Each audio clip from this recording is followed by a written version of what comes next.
Halo semua sahabat Melek Hukum, kita berjumpa lagi di kesempatan kali ini.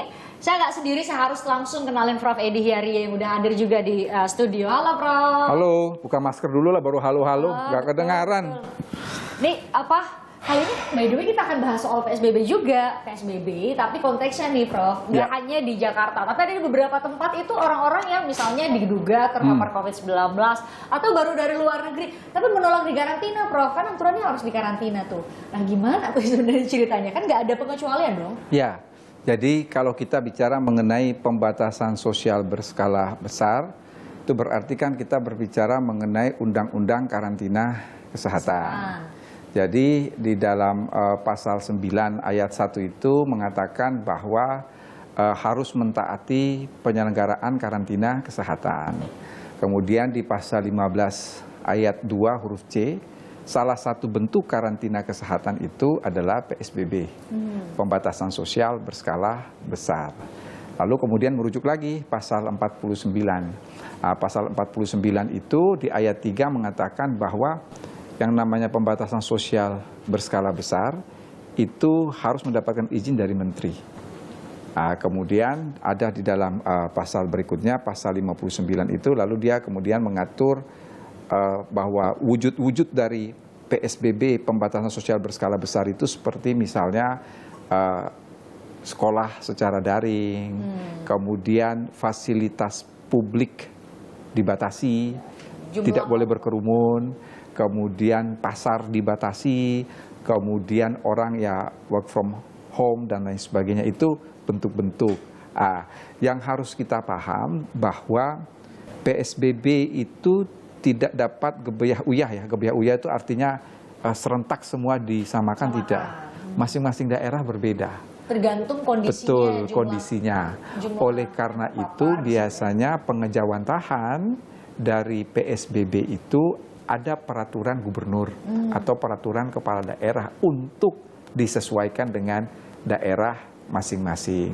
Jadi misalnya saja boleh daerah itu menyatakan bahwa setiap orang yang dari luar daerah tersebut harus karantina selama 14 hari misalnya. Itu mau tidak mau, suka tidak suka, setiap orang yang datang di situ harus tunduk pada peraturan daerah setempat. Sebagaimana pepatah mengatakan, di mana bumi dipijak, di situ langit dijunjung. Jadi kita harus patuh terhadap aturan setempat. Itu kalau yang jalan-jalan misalnya dari luar negeri atau dari luar daerah, biasanya dulu sempat sangat ketat, di luar daerah pun pakai, kalau di Jakarta setidaknya ya Prof ya, ada surat izin keluar masuk SIKM. Betul, namanya. SIKM, betul. SIKM, terus kalau sekarang saya pernah mengalami itu. Saya pernah mengalami. Jadi harus masuk ke Jakarta. Waktu mau masuk Jakarta itu, nauzubillah, itu tanda tangan surat setebal begini nih. Iya. Jadi itu kan beberapa rangkap. Itu kita pemeriksaan di bandara itu kurang lebih 2 jam. Jadi kalau pesawat itu take off jam 9:30, kita wajib di bandara itu paling lambat atau selambat-lambatnya itu adalah jam 7 pagi. Jadi ada proses, kemudian kita, karena diperiksa semua tuh, diantre mulai check-in, kemudian setelah, jadi sebelum check-in, masuk itu pemeriksaan dulu, berkas-berkas ditandatangani semua, lalu masuk ke check-in. Nanti begitu mau boarding, diperiksa lagi. Itu sangat ketat, saya pernah mengalami itu. Oke, di masa PSBB transisi sudah ada beberapa pelonggaran, jadi sekarang tinggal rapid test atau PCR. Betul. Ya, dan sekarang ini rapid test itu kan berlaku 14 hari. Betul. Dulu itu 3 hari. Jadi setiap berangkat tes lagi ya? Bukan soal itu, Christian. Celakanya saya datang hari Senin di Jakarta, rapid test dari Jogjanya tuh hari Sabtu. Begitu saya mau pulang hari Jumat ke Jogja, harus rapid test di sini lagi. Karena kan masa waktu berlakunya yang 3 hari. 3 hari. Tapi sekarang udah 14 hari.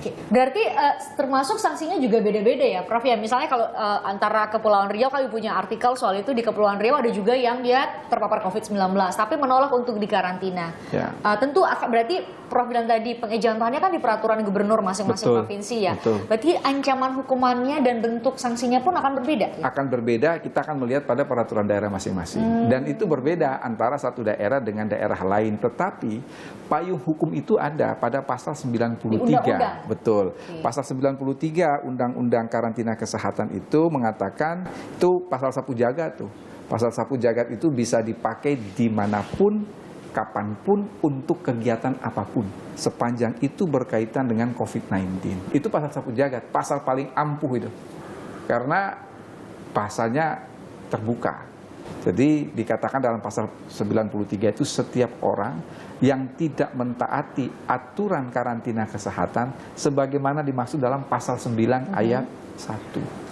Jadi kegiatan apapun, ancaman hukumannya maksimum denda 100 juta atau pidana penjara maksimum 1 tahun. Artinya apa? Peraturan daerah tidak boleh melebihi ancaman pidana yang ada di dalam pasal 93, baik dalam konteks pidana denda maupun pidana penjara, nggak boleh. Jadi maksimal ya sama, 1 tahun penjara atau denda maksimum 100 juta rupiah. Oke, jadi di peraturan gubernur bisa beda-beda, tapi maksimalnya diatur diberikan batasannya oleh undang-undang. Terus penerapannya gimana, Prof? Oleh siapa? Berarti Satpol PP ya kalau di peraturan gubernur? Kalau dia dalam konteks peraturan daerah yang dilanggar, maka dia masuk Satpol PP yang menegakkan hukum. Jadi penegakan hukum menurut Undang-Undang Karantina Kesehatan itu bisa dilakukan oleh Polisi Republik Indonesia dan juga bisa dilakukan oleh PPNS, penyidik pegawai negeri sipil. Di dalam konteks ini penyidik pegawai negeri sipil itu adalah Satuan Polisi Pamong Praja. Ya. Oke, Satuan Polisi Pamong Praja, pantesan ada istilah katanya ada operasi justisi yang juga melibatkan Polri dan juga TNI. Ya, jadi istilahnya begini, operasi justisi itu lebih menekankan pada ketaatan masyarakat terhadap protokol kesehatan. Ya, jadi istilahnya TNI Polri itu membackup, mendukung, membantu Satpol PP untuk menegakkan itu. Dan saya kira fine-fine saja selama itu memang dalam rangka untuk menekan penyebaran virus COVID-19. Kalau itu udah masuk ke ranah pidana, Prof, misalnya ada yang menolak di karantina, dia melakukan perlawanan misalnya, nggak mau sih, saya tetap nggak mau di karantina, atau saya nggak mau misalnya melanggar terjadi kerumunan misalnya, itu berarti akan ada dugaan pidananya, berarti nanti diproses oleh polisi kan, Prof? Persis, jadi kita harus pahami bahwa Undang-Undang Karantina Kesehatan itu adalah hukum administrasi yang diberi sanksi pidana. Sifat dan karakteristik hukum administrasi yang diberi sanksi pidana itu adalah ultimum remedium. Ultimum remedium itu apa? Sarana yang paling akhir untuk menegakkan hukum jika semua peranata hukum tidak lagi berfungsi dalam penegakan hukum, baru ditegakkan dengan menggunakan hukum pidana. Seperti itu. Jadi misalnya nih ya, kalau orang yang menciptakan kerumunan, ya, sudah didenda nih. Jadi kalau kita, ini kan kasus yang sedang terjadi, yang bersangkutan sudah dikenai denda administrasi berdasarkan Pergub 50 juta. Tetapi kan itu ada beberapa kerumunan. Kerumunan pertama terjadi di Petamburan, kemudian ada di Megabendung, ada di Tebet. Ini kan lokusnya berbeda-beda, dan kemudian dipanggil, kemudian mengelak dan lain sebagainya. Itu sudah ultimum remedium sudah tidak lagi. Berarti ketika itu dibawa ke ranah pidana sudah polisi seharusnya ya, Prof? Iya. Sama itu, Prof, saya mau minta Prof untuk menegaskan lagi. Jadi ketika ada sanksi administratif bukan berarti menghapuskan bahwa saya nggak boleh, saya nggak bisa lagi di penjara dong, karena saya udah bayar kan? Begini. Itu sempat logika yang beredar juga katanya. Sekali lagi, penegakan hukum pidana itu sebagai sarana yang paling akhir. Ultimum remedium. Artinya apa? Itu tidak menutup kemungkinan atau tidak menyelesaikan perkara ketika misalnya dia sudah membayar denda dalam konteks administrasi, tetapi terjadi pengulangan pada hal yang sama. Atau kemudian terjadi boleh dikatakan ada suatu impact atau ada suatu dampak dari kegiatan kerumunan tersebut yang kemudian menimbulkan mewabahnya penyakit penyebaran COVID-19 itu misalnya. Kemudian kalau sudah ada seperti itu dan yang bersangkutan sepertinya mengelak dari tindakan hukum, maka di situ hukum pidana berfungsi. Karena kalau dari sudut pandang para epidemiolog nih Prof, katanya kalau di Jakarta kan bayarnya 50 juta ya Prof. Betul. Katanya itu hanya buat satu pasien loh. Ya. Menghabiskan buat itu. Betul. Jadi menurut mereka Ya. itu tidak sebanding kalau Persis. menurut sudut pandang para Betul. epidemiolog. Itu berarti kita berbicara soal cost dan benefit dari sanksi itu sendiri. Jadi seharusnya begini ya, kalau kita mau bicara soal cost and benefit, kemudian kita menyeimbangkan dengan sanksi pidana, maka sekarang misalnya seorang pasien yang terpapar COVID-19, maka ditanya dong, dia negara menghabiskan berapa? Katanya 50 juta. 50 juta untuk seseorang, maka denda 50 juta itu sebanding. Tapi kalau misalnya untuk menyembuhkan seorang pasien yang katakanlah menghabis 100 sampai 150 juta, maka seharusnya dendanya pun sebesar itu. Nah, ini kalau kita bicara soal cost dan benefit ya. Iya. Itu kalau soal kerumunan pelanggaran PSBB. Tapi ada juga konteks vaksin Prof. Kan nanti kita diusahakan secepat mungkin oleh pemerintah kita bisa mendapatkan vaksin. Itu jadi kebijakan pemerintah. Ada vaksin pemerintah, ada juga vaksin mandiri. Nah kalau ada orang yang nggak mau divaksin Prof. Sama halnya. Jadi saya selalu mengatakan itu pasal Undang-Undang Karantina Kesehatan itu ada 4 ketentuan sanksi pidana yang diatur dalam pasal 90, 91, 92, 93.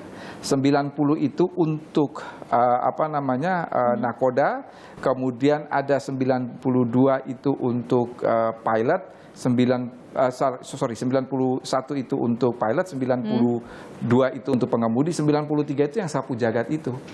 Jadi yang namanya pasal sapu jagat itu dia berlaku umum, sangat karet selama bertentangan dengan penyelenggaraan PSBB, maka pasal itu bisa diterapkan.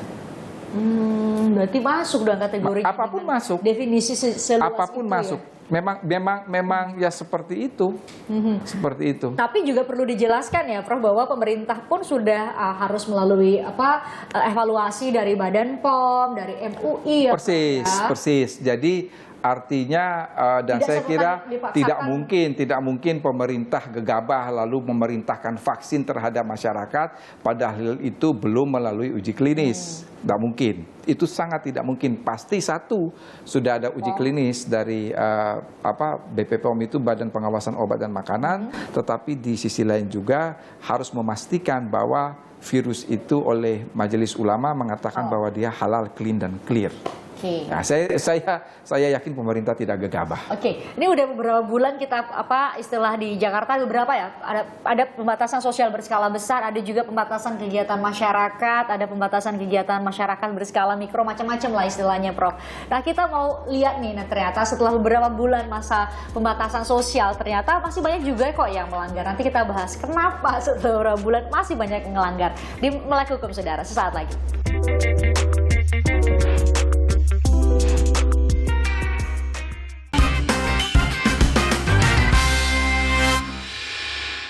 Waduh Prof, ini saya baca ya, jumlah pelanggar PSBB di DKI Jakarta yang jilid 2 nih mencapai 19.361 warga. Jilid 1 berapa? Lebih banyak lagi, coba cari. Itu tuh banyak banget. Jadi mungkin apa faktornya Prof? Kan udah beberapa bulan berjalan jumlah pelanggaran sampai miliaran loh didapat nama Pemprov.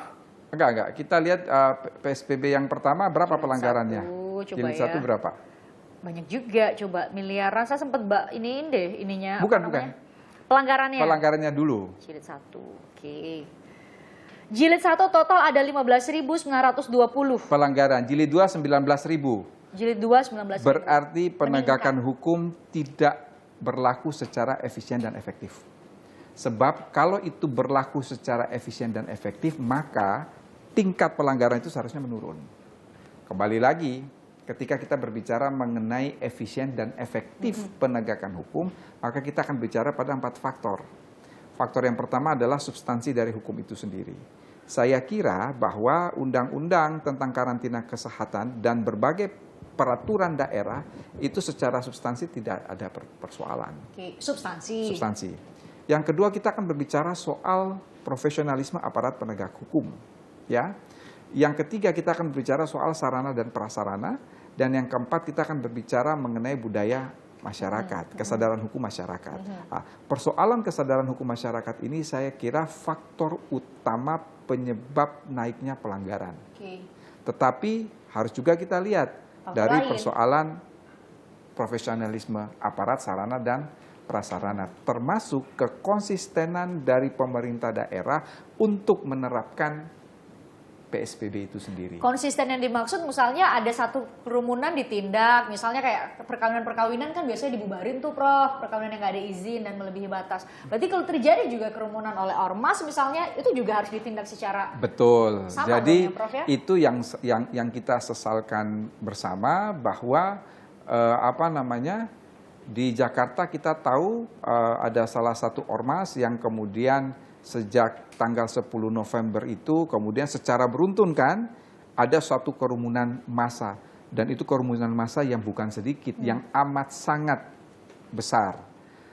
Artinya apa? Jelas kerumunan itu dia tidak mentaati Protokol pembatasan kesehatan. sosial berskala besar, dan sudah tahu bahwa memang Jakarta pada saat itu sedang PSBB, meskipun istilahnya adalah PSBB transisi. Bahkan ketegasan itu diperlihatkan dengan Gubernur DKI Jakarta itu mencopot ya wali kota. Wali Kota Jakarta Pusat Wali ya. Kota Jakarta Pusat akibat kerumunan.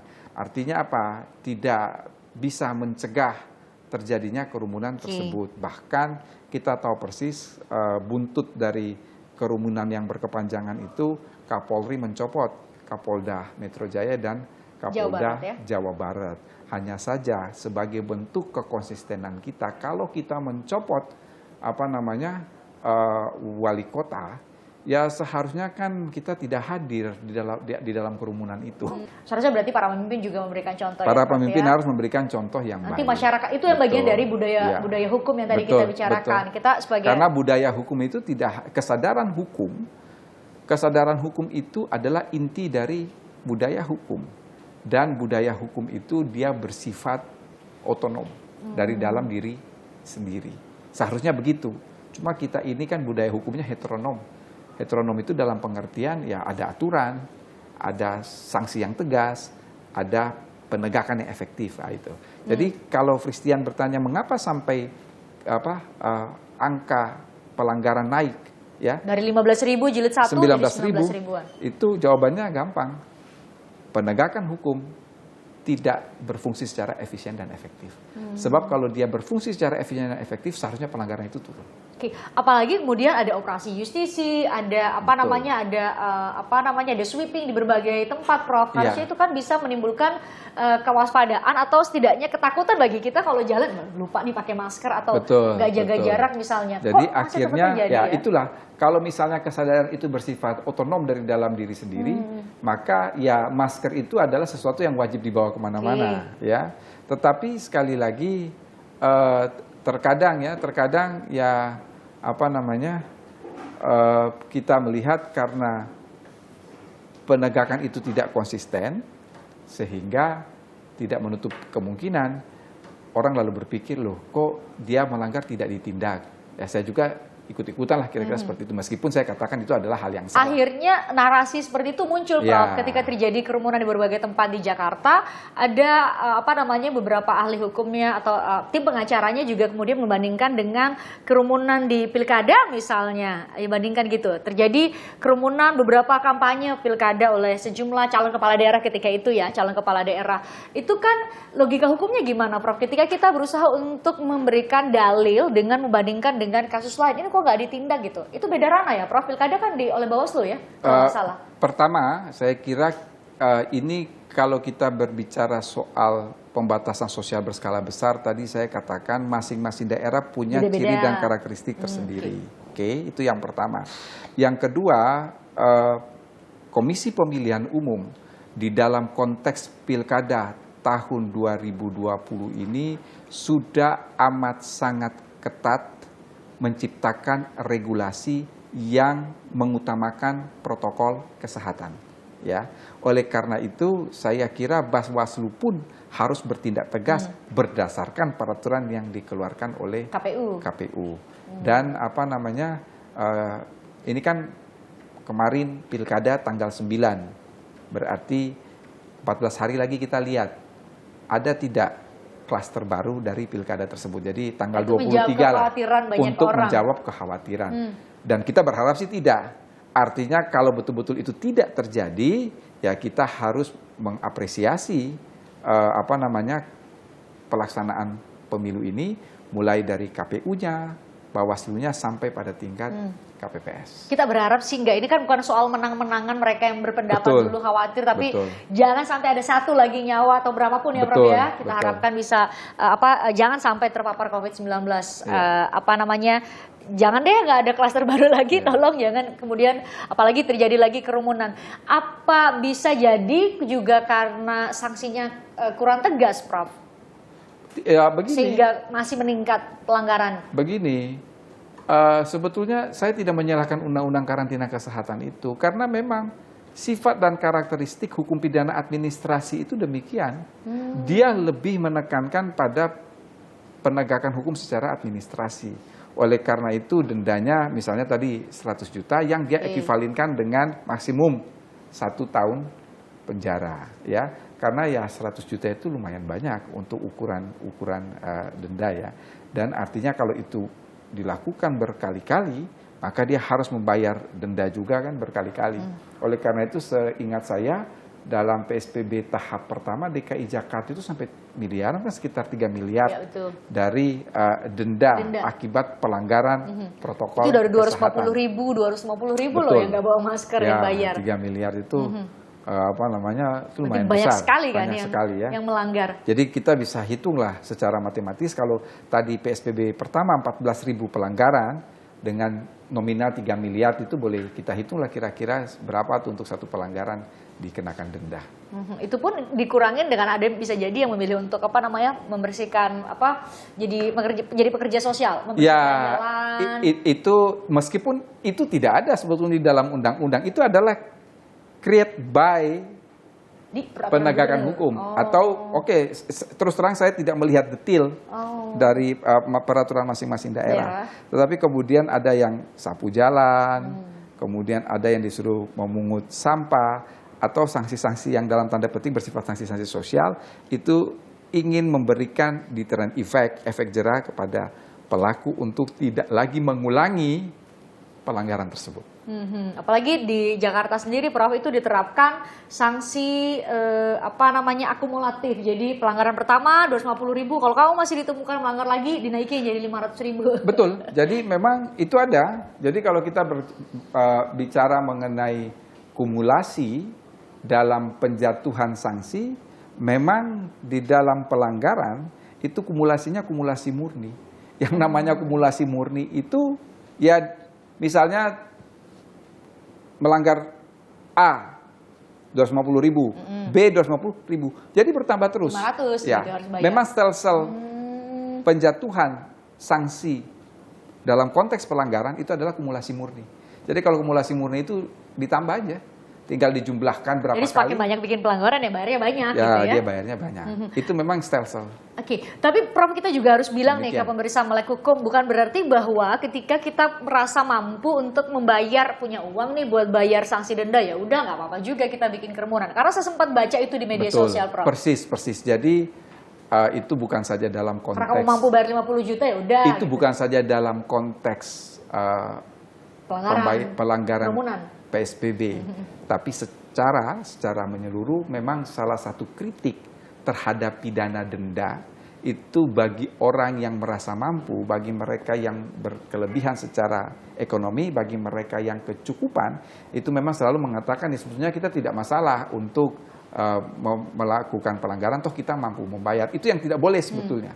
Itu yang tidak boleh. Makanya memang ada pemikiran kalau dia sudah istilahnya di dalam hukum pidana itu residif, dia sudah berulang kali melakukan suatu pelanggaran, mungkin tidak lagi untuk dijatuhi pidana denda, tetapi misalnya penjara. Ya udah dikasih yang paling berat maksimal penjara. Meskipun itu kan atau itu berarti memang bebas, boleh menjatuhkan denda atau menjatuhkan pidana penjara. Tapi kalau keseringan seperti itu untuk mencegah tadi yang kemudian orang merasa kaya, orang punya banyak uang, saya kan nggak apa-apa. Kemudian untuk melakukan pelanggaran saja itu saya mampu membayar. Nah itu saya kira sesekali untuk deterrent effect, dijatuhi pidana penjara. Sama ada satu lagi, Prof. Kadang-kadang alasan mereka yang melakukan menyelenggarakan sebuah acara terus terjadi kerumunan, ya kita nggak bermaksud, kita ngundangnya sedikit, tapi yang datang banyak, itu jadi di luar tanggung jawab kita. Tidak bisa demikian. Itu bisa jadi dalil? Tidak bisa demikian, karena apa ya? Pertama itu harus dibuktikan ya bahwa mana. Saya hanya ngundang berapa puluh orang kok yang datang ribuan. Misalnya begini ya, itu kita berbicara dalam ranah pembuktian ya. Kalau itu semua memang undangan terbatas, artinya yang tidak membawa undangan tidak bisa masuk, yaitu tetap adalah pada tanggung jawab penyelenggara. Jadi nggak bisa terus kemudian tuh bisa dilihat tuh undangan pernikahannya nanti kan untuk sesuaikan dengan protokol kesehatan. Itu jam sekian. Itu kan formalnya. Tetapi kan viral itu pidato mengatakan saya mengundang semua yang hadir di sini. Nah, itu sudah melanggar protokol kesehatan. Kalau kemudian terjadi kerumunan, ada orang kan ada tracing ya sekarang, Prof ya, 3T kan, tracing. Kita menolak untuk di trace. Aduh, saya takut nih biasanya, atau ada yang khawatir. Masuk pasal 93 apapun. Sapu jagat. Pasal sapu jagat. Karena pasal 9 ayat 1 Undang-Undang Karantina Kesehatan itu mengatakan setiap orang wajib mematuhi penyelenggaraan karantina kesehatan. Termasuk soal tracing. Penyelenggaraan karantina kesehatan itu apa? Salah satu wujudnya adalah pembatasan sosial berskala besar. Nah, lalu lihat aturan PSBB itu apa? Sapu jagat. Jadi ya, ingat sapu jagat. Kita nolak untuk dikarantina bisa masuk. Kita nolak untuk di trace, diperiksa masuk. Ya. Gak kooperatif ketika diperiksa, dimintai keterangan sama polisi, terjadi kerumunan dan sebagainya masuk. Juga masuk. Termasuk menghalangi perintah penguasa atau perintah untuk tidak mentaati undang-undang. Itu ada pasalnya, pasal 216 KUHP. Oke. Oke. Ternyata pasal itu sangat-sangat Prof, sapu jagat itu kan berarti bisa masuk semua jenis pelanggaran, namanya pembatasan sosial berskala besar, atau setidaknya memperbesar potensi penyebaran COVID-19, sederhana gitu ya, Prof ya. Biasanya memang karena bentuk pelanggaran itu sulit untuk didefinisikan, berbagai modus dan lain sebagainya, biasanya memang ada pasal sapu jagat seperti itu. Oke, termasuk di Undang-Undang Karantina Kesehatan. Prof, saya menerima banyak email tanya soal beberapa masalah hukum di luar dari pelanggaran sosial berskala besar sih, tapi nggak apa-apa ya kita jawab ya. Boleh kita jawab. Ada beberapa sih supaya mudah-mudahan nonton, nanti kami akan jawab. Anda juga kalau punya pertanyaan silakan dikirim ke email Melek Hukum dan berbagai media sosial kami. Ada juga nomor handphone yang sudah kami cantumkan, silakan ditanyakan. Nanti kalau ada kesempatan kami tanyakan kepada Prof Edi. Sesaat lagi kami jawab ya di Melek Hukum.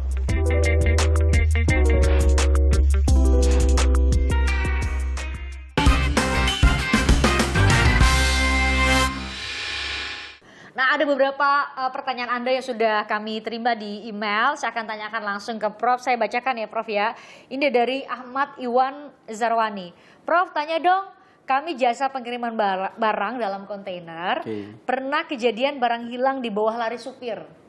Tuh. Apakah kami pihak perusahaan harus mengganti barang? 1, supir mitra kerja bukan karyawan. 2, ongkos angkut tidak sebanding dengan harga barang. Mohon penjelasan. Oh, ini gara-gara kita bahas soal itu loh, Pak, perlindungan konsumen. Konsumen. Oke, gimana nih, Prof? Ini ada 2 persoalan hukum nih. Sopir melarikan barang itu udah jelas penggelapan.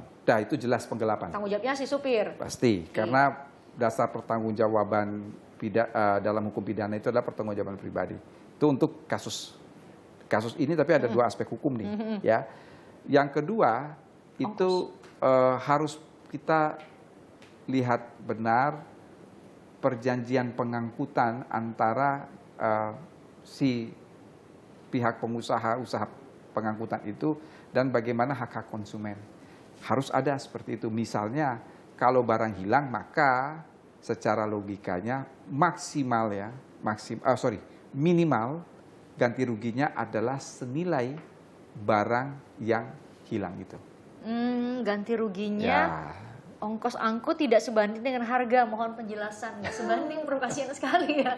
Makanya ya, ongkos angkut lebih mahal daripada barang yang dibawa. Daripada barang yang dibawa. Jadi kalau menurut saya ya sudah. Itu risiko ya? Risiko, dan itu harus mengganti kerugian nilai barang yang dibawa lari oleh si supir itu, tetapi di sisi lain untuk menunjukkan bahwa memang ini betul-betul bukan kesalahan ada pada pihak pengangkutan perusahaan, maka supir itu harus diproses secara hukum. Ya. Jadi ada dua aspek hukum di dalam kasus itu. Oke, semoga menjawab ya Ahmad. Berikutnya ada dari Peter Sitania katanya. Saya Peter dari Jogja, harusnya langsung nanya aja ke Prof ya, ke rumah. Saya ingin bertanya, saya memiliki usaha online shop katanya. Online shop, saya dapat order barang yang mudah rusak dan dikirim ke luar Jawa. Ketika packing, semua sudah periksa barang bagus dan di packing standar keamanan. Ada bubble wrap katanya, pakai dus juga. Ketika diterima, barang rusak dan konsumen minta diganti. Apa yang harus saya perbuat? Karena tanggung jawab saya cuma sampai barang diterima jasa kurir. Matur suwun katanya. Nah, itulah.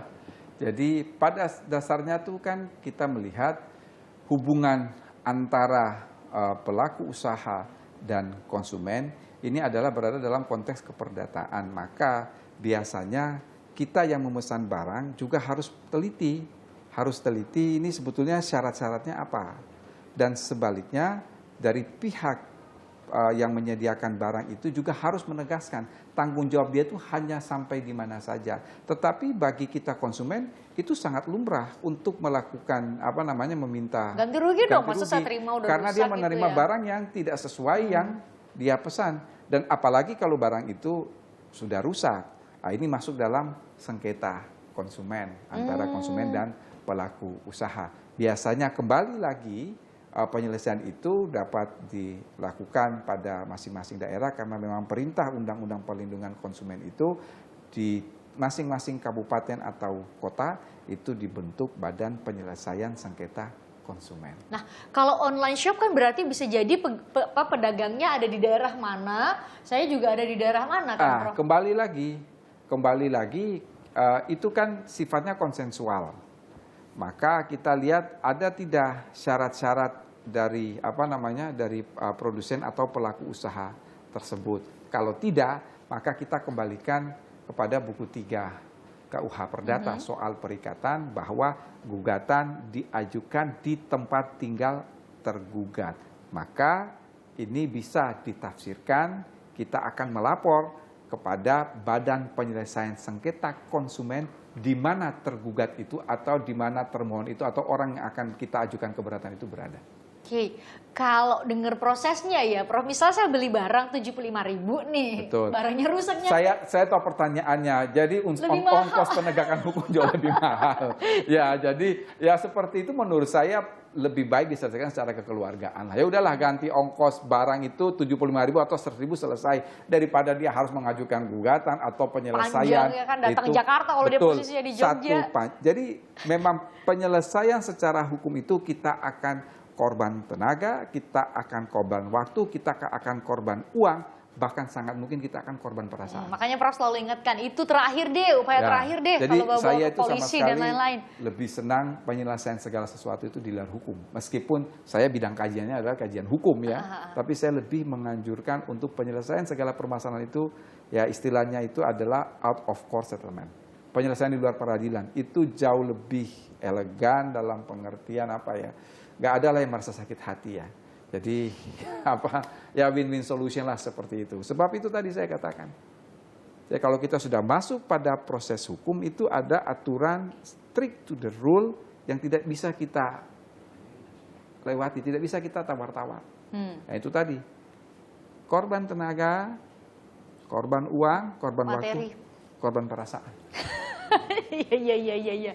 Ini pelajaran penting dari melek hukum. Jangan asal ya itu saya lapor ya kan. Ada juga kan beberapa orang yang merasa dia paham hukum ya udah saya lapor aja ke ini. Atau misalnya kalau dalam konteks jualan online bisa jadi kita kasih komen yang negatif kan di para pedagang online itu. Betul. Atau kita kasih ulasan bintang satu betul. Bintang Biasanya itu ya kan ada sebagai bentuk sosial kontrol dari masyarakat. Lalu biasanya kan bagaimana pelayanan, kasih bintang, ya kan? Rating. Itu saya kira salah satu instrumen. Salah satu instrumen yang bisa dipakai ya. Untuk terus memperbaiki pelayanan dari perusahaan yang bersangkutan. Oleh perusahaan yang bersangkutan. Oke, pertanyaan yang ketiga nih. Ada dari Pak Martinus Walan. Saya Martin dari Sumba. Tengah Nusa Tenggara Timur katanya. Apa dampak hukum atau sosial terkait persoalan hukum antara produsen dan konsumen jika selalu diselesaikan di pengadilan? Nah, ini baru aja kita bahas Ya soal ini. itulah. Kalau kita masuk kepada pengadilan, pada court settlement, maka itu gugatan perdata. Kalau gugatan perdata itu bisa dua kemungkinan. Kita bisa masuk pada pasal wan prestasi atau kita masuk pada perbuatan melawan hukum. Jadi jangan salah, di KUH Perdata itu juga ada pasal sapu jagat yang namanya pasal 1365 KUH Perdata mengenai perbuatan melawan hukum. Setiap perbuatan melawan hukum yang menimbulkan kerugian, maka ada kewajiban untuk mengganti kerugian tersebut. Intinya seperti itu. Jadi KUH Perdata pun punya pasal sapu jagat, namanya pasal 1365 KUH Perdata tentang perbuatan melawan hukum. Di Kitab Undang-Undang Hukum Pidana juga ada pasal keranjang sampah, namanya pasal 335 KUHP. Pasal 335 KUHP itu mengenai perbuatan tidak menyenangkan. Kalau saya nggak senang ya, nah, itu subjektif saya itu nggak sangat menyenangkan, subjektif, iya kan? sangat subjektif. Ketika diperlakukan halo, betul. dia nggak. Tapi kalau saya tidak salah ada beberapa ayat dari pasal tersebut yang sudah dibatalkan oleh Mahkamah Konstitusi. Itu dalam konteks apa, Prof? Dalam konteks ya yang remeh-temeh lah, yang sampai kemudian jadi pasal betul karet gitu pasal ya, karet yang dikit-dikit kemudian lapor. apa-apa dilaporkan begitu. Ya. Tapi itu Prof banyak sekali kan, misalnya kayak kita lihat aja para selebriti biasanya akan ada penggunaan pasal 365 itu sering banget, Prof. 335.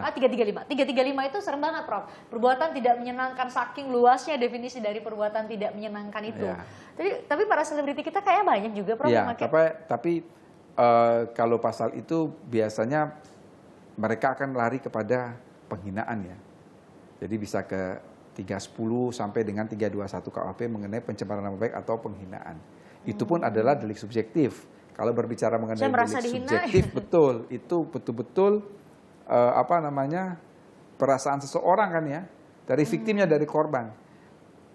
Sesuatu menurut saya bukan penghinaan bisa berbeda dengan orang lain. Itu memang pasal yang sangat subjektif. Terus proses pembuktiannya biasanya gimana ya, Prof? Ya biasanya kalau berkaitan dengan penghinaan atau pencemaran nama baik, maka dibutuhkan keterangan ahli bahasa. Waduh, ribet untuk banget melihat ya. Apakah konten kalimat, konten kata-kata itu masuk tidak dalam satu defamation. Biasanya ahli pidana itu yang belakangan. Karena kita harus mendengar dulu dari ahli bahasa. Oh gitu ya. Termasuk soal penghinaan, gimana sih bedanya penghinaan terhadap jabatan dan terhadap seseorang, Prof? Ada pada pasal yang berbeda. Banyak banget sekarang ya, Prof. Di medsos itu. Pada pasal yang berbeda ya, pada pasal berbeda. Jadi kalau itu kita di KUHP ya. Betul. Jadi kalau ini yang mau saya katakan bahwa isi dari Kitab Undang-Undang Hukum Pidana itu berlaku universal. Dalam pengertian saya mau menegaskan kalau kita bicara soal pembunuhan, di sini perbuatan pidana, di Amerika perbuatan pidana, di Kutub Utara perbuatan pidana, di Kutub Selatan perbuatan pidana. Berlaku umum. Umum. Pencurian, penggelapan, pemerkosaan, penipuan semua sama. Iya. Tapi ada 3 konten dalam Kitab Undang-Undang Hukum Pidana itu yang masing-masing negara berbeda. 1 adalah delik politik, 2 adalah soal kejahatan kesusilaan. Itu masing-masing negara berbeda. Kalau Mbak Fristian buka KUHP Cina, dalam KUHP Cina tuh nggak ada kejahatan terhadap kesusilaan. Dan yang ketiga adalah defamation, penghinaan. Itu masing-masing negara berbeda. Definisi penghinaan itu masing-masing negara berbeda. Nah, kemudian saya kira kalau dalam konteks Indonesia, penghinaan itu bisa dalam konteks terhadap negara, terhadap penguasa, bisa terhadap pribadi di dalam pasal 310 sampai 321, tetapi bisa juga berupa pernyataan kebencian, permusuhan kepada sekelompok orang atau bagian golongan penduduk Indonesia. Itu yang dikenal dengan istilah hadsai artikelan, pasal-pasal penyebaran kebencian ya, 154 sampai 157 KUHP. Ini jagonya Prof nih, makanya kalau nanya soal pidana keluar semuanya. Itu kan sederhana banget, jadi lebih gampang oh gitu ya. Berlaku umum, pembunuhan ya dimanapun pasti dihukum ya, Prof ya. Tapi kalau kalau penghinaan itu masing-masing negara berbeda. Masing-masing negara berbeda. Nih kayaknya harus bikin satu episode khusus buat pidana nih kita semua. Berapa SKS tuh bisa di ini. Nih Prof, saya juga ada pertanyaan nih di Instagram nih. Saat PPJB untuk apartemen disebutkan luas bangunan 31,25 meter persegi. Setelah AJB luas bangunan menurut pertanahan disebut 25. Berkurang betul. Ya. Apakah kita sebagai pembeli boleh mengajukan gugatan? Sangat boleh. Sangat boleh. Karena apa? Yang tertuang di dalam PPJB berbeda dengan sertifikat atau apa yang dikeluarkan oleh Badan Pertanahan Nasional. Karena ada mengalami kerugian, maka paling tidak ada kelebihan membayar yang harus dikembalikan. Jadi ya inilah musyawarah mufakat lah bagaimana cara menyelesaikan. Tetapi kalau ditanya apakah boleh mengajukan gugatan, boleh, sangat boleh. Kalau nggak sesuai dengan apa Betul. yang ditawarkan kepada kita ya, sangat boleh ya. Bisa jadi Prof, kita pernah bahas deh soal ini. Prof bisa bilang ada beberapa upayanya bisa dikembalikan uang yang kita bayar, misalnya saya udah bayar 100 juta. Ya dikembalikan, atau kita mau membatalkan itu pun tidak menjadi soal. Ya, itu ya kesepakatan lah antara konsumen dan developer, mestinya seperti itu. Dan lagi-lagi ya Prof bilang dan ya. itu bisa juga masuk kepada Undang-Undang Perlindungan Konsumen. Karena di dalam satu pasal Undang-Undang Perlindungan Konsumen itu banyak sekali loh. Itu ada 10 apa 11 pasal, mulai dari pasal 9 sampai pasal 18 itu berkaitan dengan larangan. Antara lain adalah larangan menawarkan sesuatu yang tidak sesuai dengan faktanya. Itu ada larangan itu. Ya. Sanksinya bisa secara artinya penyelesaian mau secara perdata, ganti rugi, dan biasanya orang akan memilih pada persoalan ganti rugi lah. Sebaiknya ya Prof. Kalau Prof menyarankan? Ya, sebaiknya tidak melalui pengadilan, musyawarah mufakat. Tapi kalau mau ke pengadilan ya ganti kerugian, karena juga ada sanksi pidananya. Ada sanksi pidananya. Terus lagi-lagi Prof bilang, aduh ribet deh kalau dibawa ke pengadilan, kalau boleh penyelesaian di luar dari penyelesaian sengketa di luar pengadilan. Oke, kita balik lagi nanti bahas soal PSBB. Nanti saya mau minta pendapat Prof, gimana sih setelah berbulan-bulan kita menjalani ini, nanti juga akan ada vaksin kita harapkan dalam waktu dekat. Itu gimana supaya kita semua tetap taat protokol kesehatan. Sesaat lagi di Melek Hukum ya.